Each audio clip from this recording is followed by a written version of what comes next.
तो हेलो दोस्तों, welcome to back my YouTube channel. मैं हूं वसीम और आप देख रहे हैं मेरा यूट्यूब चैनल वसीम और क्रिकेट। तो दोस्तों, आज मैं बहुत सारी खबरें लेकर आया हूं। जैसा कि आपको पता है कि कल इंडिया और वेस्ट इंडीज़ का पहला T20 था, जिसमें इंडिया ने वेस्ट इंडीज़ को तकरीबन काफ़ी बड़े मार्जिन से हरा दिया है। 190 रन बनाया था भारतीय टीम ने और पूरी जो वेस्ट इंडीज़ की टीम थी सिर्फ 120 रनों पर ऑल आउट हो गई, 122 रनों पर ऑल आउट हो गई। ऑल आउट नहीं हुई, 8 विकेट गिरे, 20 ओवर पूरे खत्म हो गए। भारतीय गेंदबाजी के आगे पूरे बेबस नजर आई, कोई कुछ खास नहीं कर पाया। तो पहले ओडीआई में बड़ी बुरी तरीके से हराया है। हालांकि इसके पहले भी क्लीन स्वीप कर दिया था भारत ने वेस्ट इंडीज़ को 3-0 से ओडीआई में। तो उसके बाद लगातार ऐसा प्रदर्शन दिखाता है कि भारतीय टीम में जो कंसिस्टेंसी है वो लगातार बरकरार है। हालांकि जो ओडीआई में खिलाड़ी थे उनको भी बदल दिया गया है और ओडीआई के खिलाड़ियों को हटाकर उसमें से बहुत सारे खिलाड़ियों को रिप्लेस कर दिया गया है। और रविचंद्रन अश्विन, रवि बिश्नोई जैसे खिलाड़ियों की वापसी हुई और ये अपने T20 स्क्वाड में आके बहुत अच्छा खेल पेश किया। तो स्टिल भारत ने पहला T20 मैच जीत लिया है और उसके बारे में बात करते हैं। और एक खबर आ रही है, काबुल इंटरनेशनल जो स्टेडियम है वहाँ पर एक मैच खेला जा रहा था जो कि लीग मैच था, जैसे आईपीएल होता है। वो पाकीज़ा ऐसे कुछ लीग थी, वहाँ पर वो मैच हो रहा था। वहाँ पर कुछ अफगानिस्तान के जो नेशनल टीम के खिलाड़ी थे वो थे और कुछ पाकिस्तान के भी खिलाड़ी थे। हालांकि धमाका हुआ था बहुत, मैच के स्टेडियम के बाहर हुआ था शायद, हाँ हुआ था। और सारे खिलाड़ी हालांकि बंकर में चले गए, उनको बचा लिया गया सारे जो, लेकिन तकरीबन 4 जो पब्लिक थी वहाँ पर, जो दर्शक देखने आए थे, उनको वो इंजर्ड हुए हैं। तो अल्लाह पाक से खैरियत है कि वो बच जाए, उनको सेहतयाब करें। और सारे खिलाड़ियों को जो वहाँ पे थे, जो दहशत में नहीं होने के बावजूद भी, हालांकि स्टेडियम में 1 घंटे बाद फिर मैच स्टार्ट हो गया। ये दिलारी दिखाती है कि चाहे आतंकवादी कुछ भी कर लें, हम मैच खेल के रहेंगे, क्योंकि आप स्पोर्ट को इस तरीके से बम धमाकों से ख़त्म नहीं कर सकते। और ये स्टेडियम अफगानिस्तान के खिलाड़ियों ने दिखा दिया। हालांकि तालिबान का राज आ चुका है वहाँ पर, सरकार बदल चुकी है, पिछले ऐसा कुछ शायद हो रहा है, लेकिन स्टिल इसके बारे में आगे बात करेंगे। और बात करेंगे भाई, न्यूजीलैंड ने अपना T20 में सबसे बड़ा स्कोर खड़ा कर दिया है स्कॉटलैंड के खिलाफ और स्कॉटलैंड को काफ़ी बड़े रनों से भी हरा दिया है। तो ये खबर है। और उसके बाद बात करेंगे, कल का मैच ख़त्म हुआ है, रोहित शर्मा ने काफ़ी अच्छी बैटिंग की। तकरीबन आपको पता था कि गुप्टिल ने कल एक रिकॉर्ड तोड़ा था, तो आज रोहित शर्मा ने बैटिंग करके 64 रन बना के 2 रिकॉर्ड तोड़ दिए। उसके बारे में बताऊँगा 2 रिकॉर्ड क्या है। एक अपने देश का रिकॉर्ड तोड़ा, एक उनका भी रिकॉर्ड तोड़ा। और बात करेंगे भाई, रोहित शर्मा की जो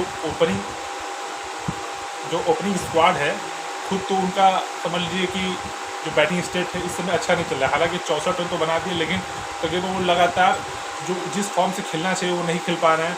और उनके साथ, हालांकि ये तो ओपनिंग में रहेंगे ही है, T20 वर्ल्ड कप की मैं बात कर रहा हूँ और एशिया कप की भी बात कर रहा हूँ। तो उनके साथ कौन से ओपनिंग पेयर होगी, क्योंकि लगातार भारतीय टीम में आपने देखा होगा कि 7 महीनों में 7 कप्तान बदल चुकी है, ये रिकॉर्ड बना चुकी है श्रीलंका के बाद। तो ये बदल चुकी, उसके बाद तकरीबन लगातार हर मैच में ओपनिंग पेयर भी बदल रही है। तो उस पर भी बात करेंगे। और बात करेंगे भाई सूर्य कुमार यादव, जिन्होंने ओपनिंग की, 24 रन बनाए, लेकिन स्टिल उस पर भी बहस शुरू है, तो उस पर बात करेंगे। तो भाई पहली बात करेंगे भारत और वेस्ट इंडीज़ के बीच में जो मैच हुआ था कल T20 का, उसके बारे में। देखिए, कल भारत और वेस्ट इंडीज़ का जो ब्रायन लारा स्टेडियम में मैच हुआ था, उसमें भारतीय टीम ने पहले बैटिंग करते हुए तकरीबन 190 रन बनाए 6 विकेट के नुकसान पर। और वेस्ट इंडीज़ की टीम ने सिर्फ 122 रन बनाए 8 विकेट पर, 20 ओवर खत्म हो गए। तो भाई मैं बात करूंगा भारतीय टीम की बैटिंग के बारे में। देखिए, भारतीय टीम ने बैटिंग की काफ़ी अच्छी, 44 रनों की ओपनिंग साझेदारी हुई। हालांकि उसके बाद फिर अय्यर भी आउट हो गए 45 रनों पर। तो ये देखा जाए कि लगातार, मतलब अय्यर भी बहुत अच्छी बैटिंग नहीं कर रहे हैं, फ्लॉप जाते रहे हैं। ओडीआई में भी देखा जाए और उसके पहले जो और भी सीरीजें थी उसमें लगातार ये फ्लॉप होते जा रहे हैं। तो अय्यर को अपने बैटिंग पर ध्यान देना चाहिए, क्योंकि वो जिस तरीके से बैटिंग कर रहे हैं, इस तरह से बैटिंग करेंगे तो वर्ल्ड कप जैसा बड़ा टूर्नामेंट आ रहा है उसमें उनकी जगह खतरे में पड़ सकती है, क्योंकि लगातार अच्छे अच्छे खिलाड़ी आते जा रहे हैं, तो उनको भी मौका मिल सकता है। तो अय्यर को इस पर सोचना चाहिए। और तकरीबन रोहित शर्मा 64 रन उन्होंने बनाया 44 गेंदों पर, 7 चौके और 2 छक्कों की मदद से। तो रोहित शर्मा भी बहुत अच्छे टच में कल नजर आ रहे थे, बहुत अच्छी बैटिंग की, चारों तरफ उन्होंने शॉट लगाया, बहुत अच्छी बैटिंग की चारों तरफ, किसी गेंदबाज को भी नहीं छोड़ा, लगातार रन में आते जा रहे हैं, बहुत अच्छी बैटिंग कर रहे हैं भाई, एकदम धुआंधार। बस इसी तरह खेलते रहे T20 वर्ल्ड कप तक, तो भाई बहुत ही बेहतरीन खेलते रहेंगे। और समझ लीजिए कि T20 वर्ल्ड कप अगर ये ओपनिंग में चल गए भाई, तो समझ लीजिए कि फिर खासकर ऑस्ट्रेलिया पिच पर ये बहुत अच्छे खेलते हैं, जहाँ पर ये खासकर समझ लीजिए कि फास्टर में बहुत अच्छी खेलते हैं। और आपको पता होगा कि ऑस्ट्रेलिया में जो पिच बनाई जाती है वो फास्टरों के लिए बनाई जाती है, स्पिन वहाँ पर ज़्यादा काम नहीं करता है। तो इसलिए भारत को भी यहाँ पर फास्टर अपने तेज़ गेंदबाजों को ले जाना चाहिए, जो बहुत तेज़ गेंदबाज है। हालांकि भारत की बॉलिंग भी बहुत अच्छी है, तो उसके बारे में बात करते हैं। और बनाए हैं तकरीबन सूर्य कुमार यादव। सूर्य कुमार यादव ने 24 रन बनाया 16 गेंदों पर, 3 चौके और 1 छक्के की मदद से। तो भाई सूर्य कुमार यादव, मैं आपको सूर्य कुमार यादव के बारे में बता दूं कि इन्होंने 24 रन तो बना दिया हालांकि ये, लेकिन मैं इनके बारे में बता दूं कि ये ओपनिंग नहीं करते, ये मिडिल ऑर्डर के बल्लेबाज हैं। ये ज़्यादातर आपको मिडिल ऑर्डर में ही बल्लेबाजी करते हुए दिखेंगे। इन्होंने मिडिल ऑर्डर में 100 भी लगाए हैं। आपको पता होगा कि इंग्लैंड के खिलाफ इन्होंने किस तरीके से 100 लगाए थे, उसके बाद भी अच्छी पारियाँ खेली थी। तो स्टिल ये ओपनिंग बल्लेबाज नहीं, ये पुरानी गेंद से बहुत अच्छे टच में रखते हैं, बहुत अच्छे बैटिंग करते हैं। तो स्टिल इनको उसी में रहने देना चाहिए, मिडिल ऑर्डर में ही। आपको शुभमन गिल को T20 में कंटिन्यू करना चाहिए था, जिस तरीके से उन्होंने ODI में, तीनों ODI में बहुत अच्छी बैटिंग की। Sachin Tendulkar, Brian Lara, AB de Villiers type के जितने भी खिलाड़ी थे उन्होंने उनकी तारीफ की। तीनों मैच में उन्होंने बहुत अच्छी बैटिंग की, चारों तरफ उनको निक बहुत अच्छे थे, चारों तरफ बहुत अच्छे शॉट लगा रहे थे। तो स्टिल उनके साथ कंटिन्यू करना चाहिए था T20 में भी, क्योंकि वो डिज़र्व करते थे। चारों तरफ उनका शॉट आपने देखा होगा, तो मुझे लगता था कि BCCI को उनके साथ कंटिन्यू करना चाहिए था और शुभमन गिल को T20 में भी चांस देना चाहिए था। क्योंकि एक आपको, मुझे लग रहा है कि ODI में आपको रोहित शर्मा के साथ एक पेयर मिल चुका है। हालांकि अगर धवन नहीं खेलेंगे तो शुभमन गिल ही खेलेंगे, नहीं तो ऐसे देखा जाए तो ODI में शिखर धवन और रोहित शर्मा ही ओपनिंग करेंगे। लेकिन स्टिल कोई कहा नहीं जा सकता, क्योंकि पिछले T20 वर्ल्ड कप में धवन को बाहर निकाल दिया गया था और उनको नहीं खिलाया गया था। KL राहुल को मौका दिया गया था। हालांकि KL राहुल भी नहीं खेल रहे हैं इसमें, क्योंकि उनको इंजरी हुई है और वो IPL के बाद से लगातार नहीं खेल रहे हैं। हालांकि उसके बाद भी उनको इंग्लैंड में मौका दिया जाना था, लेकिन उनको इंजरी हो गई थी। अब वो जर्मनी गए थे, अपने इधर पेट की तरफ कोई उनको कुछ हो गया था, तो वो उसका इलाज करवाने आए थे और वो अपने गर्लफ्रेंड आथिया शेट्टी के साथ भी घूम रहे हैं लगातार। तो स्टिल देखा जाए तो अभी खेलने के मूड में लगता नहीं है। तो स्टिल शुभमन गिल को मौका दिया गया था। शुभमन गिल काफ़ी अच्छी बैटिंग भी कर रहे हैं, तो शुभमन गिल को T20 में स्टिल चांस देना चाहिए था, जिससे आपको पता चलता कि ये T20 में भी खेल पाएगा कि नहीं। क्योंकि एशिया कप T20 फॉर्मेट में होने वाला है और T20 तो T20 फॉर्मेट में होगा ही।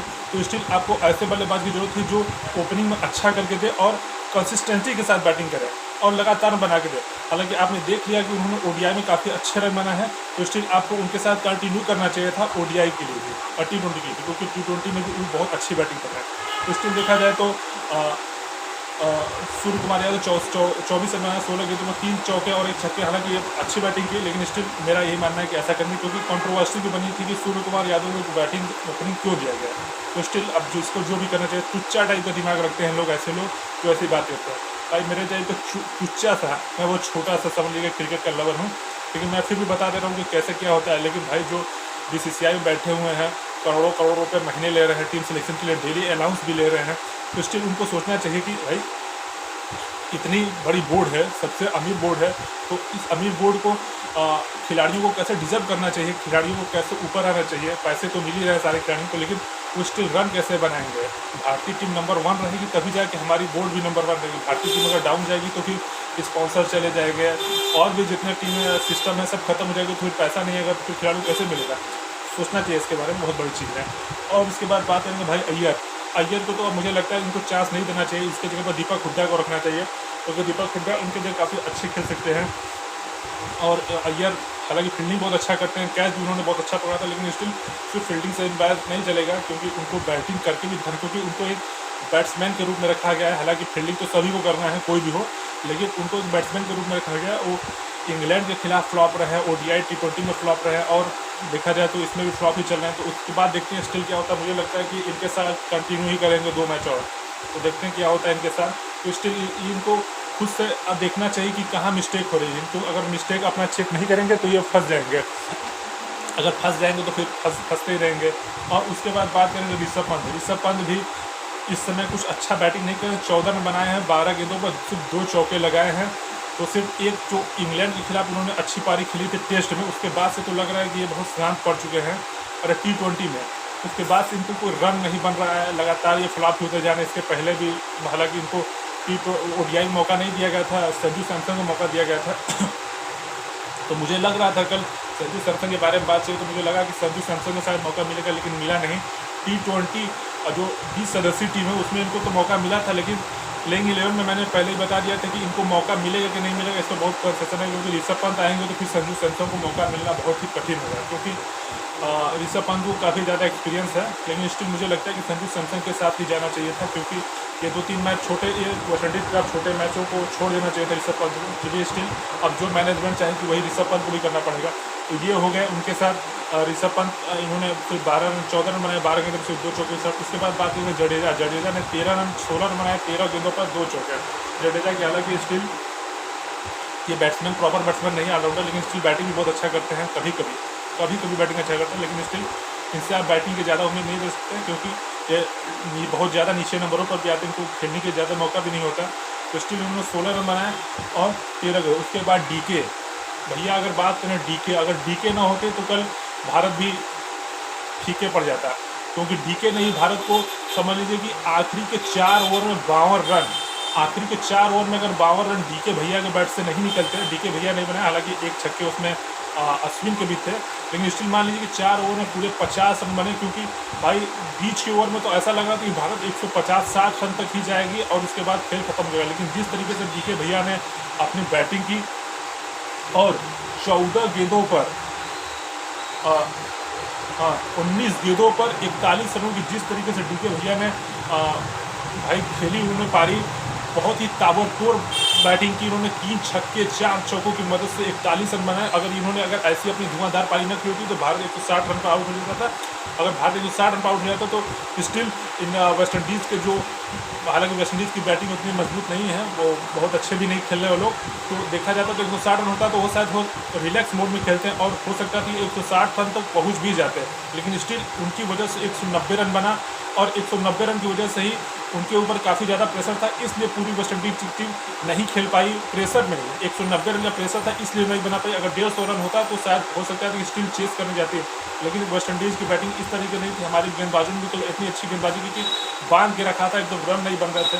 तो देखा जाए तो स्टिल ऋषभ डीके ही थे जिनकी वजह से इतने रन बने, और स्टिल सिर्फ 2 ही बैट्समैन कल थे, एक रोहित शर्मा और दूसरे डीके, जिनकी वजह से इतने रन बने। हालांकि अगर इनको निकाल दिया जाए तो देखा जाए तो भारतीय टीम बहुत ही फारिग टाइप की खेल रही थी, बहुत अच्छा, कोई इतना अच्छा नहीं था जिसमें सारे देखिए जैसे 64 रन अगर रोहित शर्मा को छोड़ दिया जाए तो उसमें 24 रन बनाए हैं सूर्य कुमार यादव ने, अय्यर 0 रन, पंत 14 रन, पांड्या सिर्फ 1 रन बनाए और जडेजा 16 रन, और देखा जाए तो अश्विन 13 रन। हालांकि अश्विन से आप उतना उम्मीद नहीं रख सकते, उन्होंने गेंदबाजी बहुत अच्छी की, लेकिन आपको देखना चाहिए कि अगर आप रन नहीं बनाएंगे तो बॉलर कैसे डिफेंड करेंगे। हर बार आप 120-140 रन तो डिफेंड नहीं कर सकते, क्योंकि हर दिन एक जैसा नहीं होता। तो स्टिल सोचना चाहिए सारे खिलाड़ियों को कि सबको रन बनाना पड़ेगा। हर दिन रोहित शर्मा या फिर डीके रन नहीं बनाएंगे, क्योंकि आपने देखा होगा कि किस तरीके से उनसे रन नहीं बन रहे थे डीके से इंग्लैंड की सीरीज में, उनसे बिल्कुल रन नहीं बना। हालांकि स्टिल उन्होंने इनको मौका दिया, क्योंकि भाई ये एक बार तो कमेंट्री में भी चले गए थे 2018 निदास ट्रॉफी, आपको याद होगा, उसके बाद इनको एक मौका मिला था, उसके बाद इनको टीम से बाहर कर दिया गया था, तो ये कमेंट्री पैनल में आ गए थे। हालांकि 2021 में इन्होंने अपने IPL में जो जलवा दिखाया, उसके बाद इनको टीम इंडिया में भी जगह मिला, और हो सकता है कि इनको ऑस्ट्रेलिया और एशिया कप में भी ले जाया जाए। मुझे होप 100% लगा इनके साथ जाया जाएगा, क्योंकि ये एक फिनिशर की रोल अदा कर रहे हैं, जिस तरीके से महेंद्र सिंह धोनी अदा किया करते थे। क्योंकि अगर कल ये नहीं होता तो शायद मैच नहीं बच पाता और इंडिया टीम खत्म भी हो सकती थी, हार सकती थी ना। तो डीके ने बचा लिया फीके होने से, तो डीके के लिए भाई सैल्यूट कीजिए, इन्होंने अकेले मैच जिताया है रोहित शर्मा के बाद। तो सिर्फ 2 ही खिलाड़ी थे जिनकी वजह से मैच जीता गया। हालांकि बॉलिंग तो टॉप सबने अच्छी की, बॉलिंग में किसी ने खराब गेंदबाजी नहीं की, और सारे ने अच्छी गेंदबाजी की। तो उसके बाद अश्विन ने 13 रन बनाया 10 गेंदों पर 1 छक्के की मदद से, जैसे होल्डर को छक्का मारा था, कोई याद होगा, फुल टॉस गेंद पर। और उसके बाद बात करें तो भारतीय टीम की देखिए जो शुरुआत काफ़ी अच्छी थी, लेकिन उसके बाद लगातार विकेट गिरते गए। स्टिल अंतिम में डीके अगर पारी नहीं खेलते तो उतना रन मिल मतलब देखिए 44 रनों की साझेदारी हुई थी ओपनिंग, उसके बाद तुरंत 45 रन पर दूसरा विकेट गिर गया, फिर से आउट हो गए। उसके बाद बात करेंगे फिर, हालांकि स्टिल कुछ रन बने, फिर बने 88 पर 3, 104 पर 102 पर 4, 127 पर 5, 138 पर 6। उसके बाद तो फिर मान लीजिए डीके का तूफान आया और उन्होंने काली आंधू को उड़ाते हुए उनको फेंक दिया स्टेडियम के बाहर। तो स्टिल आपको अच्छा खेलना पड़ेगा। 44 अगर 50 रनों की आपकी अगर पार्टनरशिप हो जाती है पहले विकेट के लिए, तो आपको स्टिल 190 रन तो बन ही गए, लेकिन 190 रन बहुत ईजी ढंग से बनना चाहिए, नहीं गिरते पड़ते नहीं रेंगते हुए एकदम ऐसे इसी तरह जा रहे हैं, ऐसे नहीं बनना चाहिए। मतलब एकदम सॉलिड, एकदम ऐसे यार मैं बना दूंगा 200 रन, ऐसे बनना चाहिए।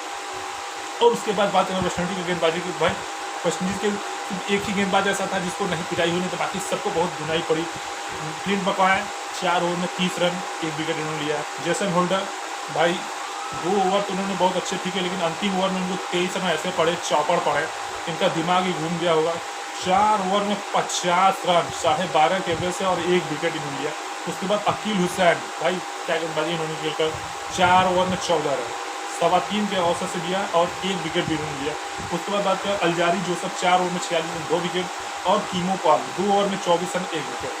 तो देखा जाए तो सारे गेंदबाज की पिटाई से अकील हुसैन जो थे सिर्फ 4 ओवर में 14 रन दिया, उन्होंने काफ़ी अच्छी गेंदबाजी की।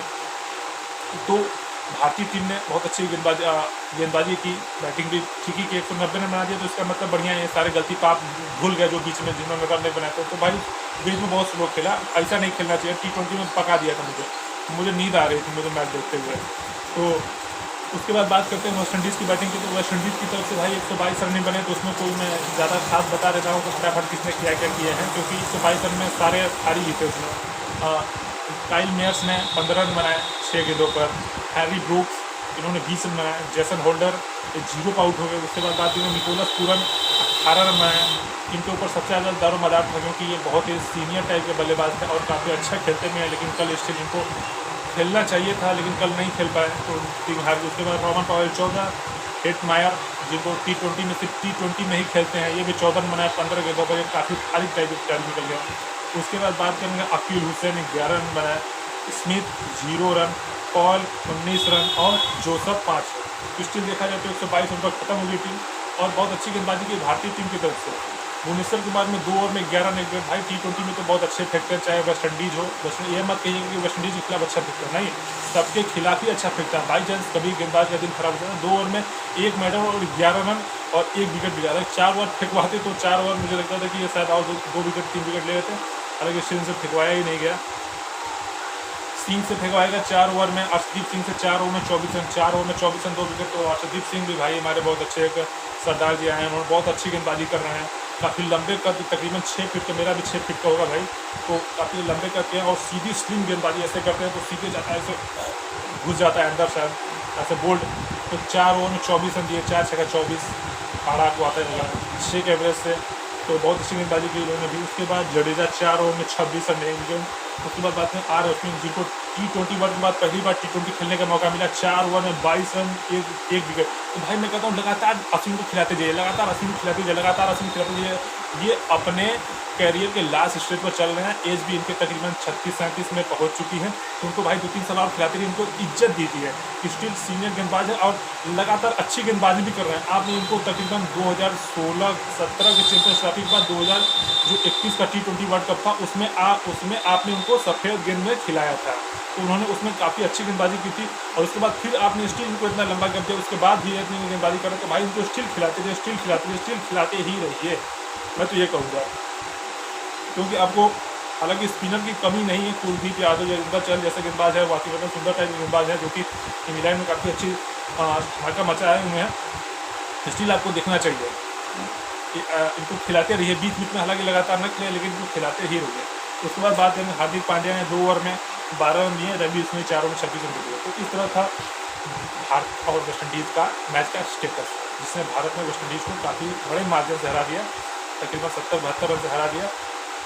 और डीके थे मैन ऑफ द मैच, जिन्होंने 19 गेंदों पर 41 रन बनाया और उन्होंने काली आंखें उगा दिया और भारत को मैच भी बचा लिया, क्योंकि 150-60 रन हो सकता था कि स्टिल चेस कर लेती, तो स्टिल पहला मैच जीत लिया और ओडीआई में 3-0 से इनका सोपड़ा भी सफा कर दिया। तो ये था, भारत ने 1-0 की लीड ले ली है।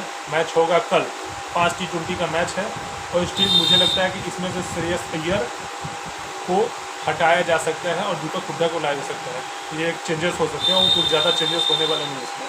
और उसके बाद बात करेंगे भाई काबुल इंटरनेशनल स्टेडियम में धमाका। तो भाई मैं बता दूँ, काबुल इंटरनेशनल स्टेडियम में धमाका हुआ है।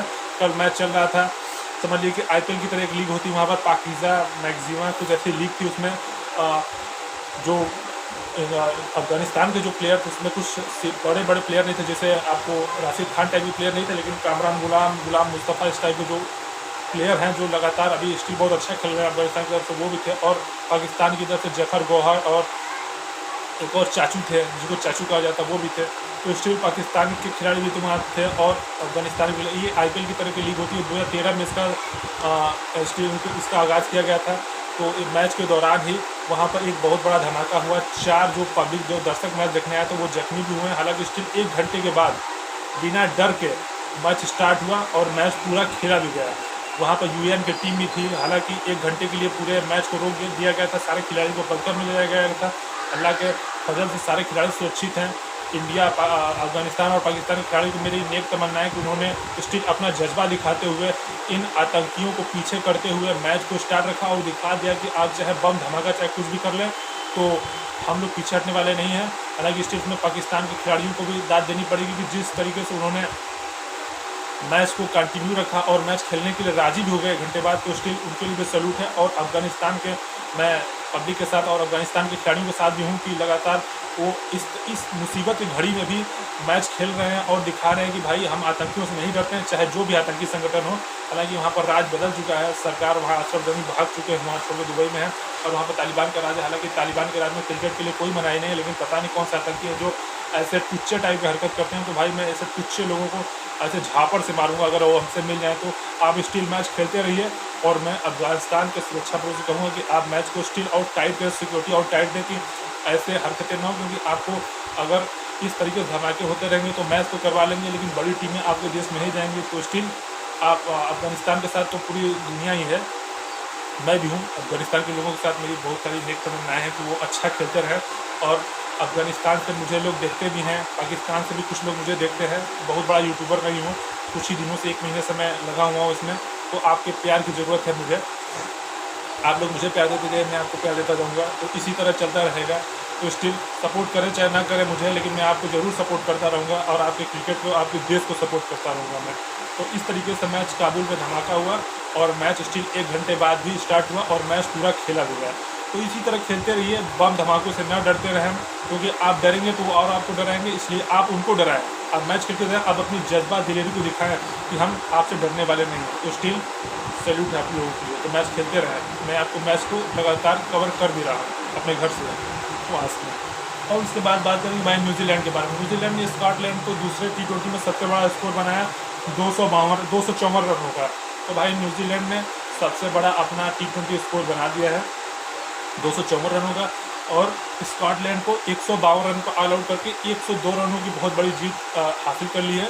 और इसको पॉइंट्स टेबल में बहुत बड़ा फ़ायदा भी मिलने वाला है, जो कि बुधवार को अपडेट होता है, उसमें देखा जाएगा। हालांकि इसकी पूरी मैं रिपोर्ट आपको नहीं बताऊंगा, क्योंकि इसमें कोई मज़ा नहीं था। मुझे पहले से पता था कि न्यूजीलैंड जीत जाएगी, क्योंकि लगातार इसकी छोटी टीमों से मैच हो रही है। इसके पहले आयरलैंड से भी मैच हो रही थी। हालांकि आयरलैंड से न्यूजीलैंड से जो ODI मैच हो रहा था उसमें तो बहुत टक्कर की मैच थी, 1-1, 2-2 रन से मैच हार जीत चल रही थी।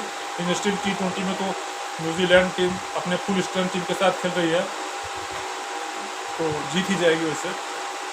और उसके बाद करेंगे रोहित शर्मा ने तोड़े 2 रिकॉर्ड। जैसा कि आपको पता होगा कि कल गुप्टिल ने T20 में सबसे ज़्यादा रन बना दिए थे और T20 में सबसे ज़्यादा रन बनाने वाले बल्लेबाज होंगे तो रोहित शर्मा से 20 रन आगे थे। रोहित शर्मा ने बनाए थे 3,379 रन और मार्टिन गुप्टिल ने बना दिए थे 3,399 रन। तो मैंने कल ही आपको बता दिया था कि ये भले ही बना दिए हों, लेकिन अब उसके बाद कल जब मैच होगा तो रोहित शर्मा ऐसा नहीं है कि 20-25 रन नहीं बना सकते। तो रोहित शर्मा ने 64 रन बना दिए और 3,443 रन बनाते हुए फिर से नंबर 1 का पोजीशन T20 में सबसे ज़्यादा रन बनाने का पोजीशन हासिल कर लिया है और T20 में फिर से नंबर 1 हो गए। सिर्फ 1 दिन के लिए पीछे गए तो फिर स्टिल हो गए। हालांकि मौका नहीं मिला था इसलिए पीछे चले गए थे। अब पीछे क्या चले गए था, स्टिल अपनी जगह बरकरार है और फिर अपनी जगह को बरकरार कर लिया है। तो ये था पहला। और दूसरा, उन्होंने एक रिकॉर्ड तोड़ दिया है विराट कोहली भैया का। विराट कोहली के बारे में आप लोग जानते होंगे, मैं उनके बारे में बता दूं कि बहुत ही बुरी फॉर्म से चल रहे हैं। उनको टीम से T20 टीम से भी निकाल दिया गया, जो कि मैं लगातार आवाज़ उठा रहा था भाई कि इनको खिला दीजिए, शायद ये अपने लय को बरकरार रख सके, अपने परफॉर्मेंस को फिर से पा सके। लेकिन स्टिल उनको रखा नहीं गया। और वो जिम्बाब्वे के बारे में बात की जा रही है, तो जिम्बाब्वे जाते हैं कि नहीं जाते हैं, क्योंकि बहुत इनकी ईगो वाली बात पड़ जाएगी। छोटी टीमें हैं, 2013 के बाद से दौरा भी नहीं किया है। 2016 में भारतीय टीम गई थी तो उसमें वो गए नहीं थे। और कल स्कॉट स्टैरिस ने टुच्चा टाइप का बयान भी दिया था, आपको पता है, मैं कल बता भी दिया था कि उन्होंने कहा था कि 30 मार खां वाला काम नहीं हो सकता, अगर ये 100 भी बना दे तो भी। टुच्चा टाइप का बयान था कि विराट कोहली को टुच्चा टाइप को बोल दिया कि 30 मार खां ना बनिए, वहाँ पर शतक बना के, ऐसी बात होगी। तो स्कॉट स्टैरिस बहुत ही बड़े खिलाड़ी 47 साल के हो चुके हैं, तो लगता है कि बुढ़ोती में उनका दिमाग खराब हो गया। तो विराट कोहली ने 50 मारे हैं 30 बार T20 में, 50 मारे हैं 30 बार, और रोहित शर्मा ने 31 बार 50 मार दिया, जिसमें से 4 शतक भी है। तो ये भी रिकॉर्ड तोड़ दिया, देखिए एक साथ 2 रिकॉर्ड तोड़ दिए। तो काफ़ी अच्छा रिकॉर्ड तोड़ते जा रहे हैं विराट कोहली, एक मैच में 2-2, 3-3 रिकॉर्ड तोड़ रहे हैं। और उसके बारे में बात करेंगे भाई रोहित शर्मा की ओपनिंग पेयर के बारे में, तो एक चीज़ बचा है रोहित शर्मा के ओपनिंग पेयर का। आपको पता होगी लगातार ओपनिंग पेयर आपको मिल नहीं रहा है, भारतीय टीम को लगातार कप्तान मिल नहीं रहा है आपको, आप परेशान हैं कि आप क्या करेंगे। 7 कप्तान बदल चुके हैं, अब इसके बाद लगता है 8वीं की पारी होगी एशिया कप में, कौन कप्तान रहेगा कोई कंफर्म नहीं है। लेकिन ओपनिंग पेयर के सबसे बड़ा मसला ये है कि आपने रोहित शर्मा, शिखर धवन और केएल राहुल टाइप के खिलाड़ियों को आजमाया, हालांकि केएल राहुल अपने इंजरी की वजह से परेशान है। आपने शुभमन गिल को आपने आजमाया T20 में, काफ़ी अच्छा खेला उन्होंने, तो आपने उनको कंटिन्यू नहीं किया T20 में। सूर्य कुमार यादव से बैटिंग करवाया, चयन करता बहुत जो एक्स क्रिकेटर थे उन्होंने सवाल भी उठाया कि इनको क्यों खिलाएंगे कि ये मिडिल ऑर्डर के बल्लेबाज हैं। तो भाई मेरे जैसे टुच्चा, मैंने बता दिया टुच्चा जब एक्सपर्ट बता सकता है, एक्सपर्ट मैं बोल सकता हूँ अपने आप को छोटा मोटा टुच्चा टाइप का, तो मैं जब बता रहा हूँ कि सूर्य कुमार यादव मिडिल ऑर्डर में बैटिंग करता है, तो आपको शुभमन गिल को पहले बैटिंग देना चाहिए था, क्योंकि शुभमन गिल काफ़ी अच्छे नए गेंद से काफ़ी अच्छा बैटिंग करते थे। जिस तरीके से उन्होंने वेस्ट इंडीज़ के खिलाफ 3 T20 मैच खेले काफ़ी अच्छी तरीके से, वो ODI मैच खेले जिसमें तीनों में 50 उन्होंने बनाया, काफ़ी अच्छे पुल शॉट, स्कूप शॉट, सारे अच्छे रन बनाया, 60, 65, 70 ऐसे रन बनाया। तो आपको स्टिल उनके साथ जाना चाहिए था। तो आप अगर ऐसे अगर खिलाड़ियों को चेंज करते रहेंगे तो आप खुद फंस जाएंगे, तो आपको खुद समझ में नहीं आएगा आप कहाँ जाते जा रहे। तो मैं स्टिल कहूँगा कि आपको एक खिलाड़ी को चूज़ करना चाहिए था। आप केएल राहुल अगर लगातार फ्लॉप होते जा रहे हैं, नहीं खेल रहे हैं, तो भाई उनको छोड़िए, ऐसे खिलाड़ियों के लिए जो स्टिल बढ़िया करते हैं। उनको रोहित शर्मा और शिखर धवन की जोड़ी तो है ही ODI के लिए, और T20 के लिए मैं कहूँगा शुभमन गिल को आप देते रहिए, और अय्यर टाइप के खिलाड़ियों को टीम से बाहर निकालें जो अच्छा नहीं खेल रहा है। तो और ऋषभ पंत भी लगातार अच्छा नहीं खेलें, तो उनके टेक्निक पर ध्यान दें। इस तरीके से आप कॉम्बिनेशन बनाएं तो जाके आप हालांकि एशिया कप में तो आप आगे बढ़ सकते हैं, फाइनल तक जा सकते हैं, फाइनल जीत भी सकते हैं, लेकिन T20 वर्ल्ड कप में आपको बहुत ही कड़ी टक्कर मिलने वाली है, क्योंकि इस तरीके से खेलेंगे तो आप नहीं खेलेंगे। वेस्ट इंडीज जैसे टुच्चे टीमों के खिलाफ आप ऐसी परफॉर्मेंस दिखा रहे हैं, तो समझ लीजिए कि वेस्ट इंडीज ऑस्ट्रेलिया में बहुत बुरा होने वाला है, क्योंकि वहाँ के ग्राउंड भी बड़े रहेंगे, वहाँ पर फास्टरों की पिच होती है, बहुत तेज तेज गेंद आती है, बाउंसर आती है। तो स्टिल आपको देखना पड़ेगा कि आप कहाँ गलती कर रहे हैं। तो स्टिल ये थी आज की न्यूज़। तो आप मुझे सपोर्ट करें, लाइक करें, शेयर करें, सब्सक्राइब करें मेरे चैनल को।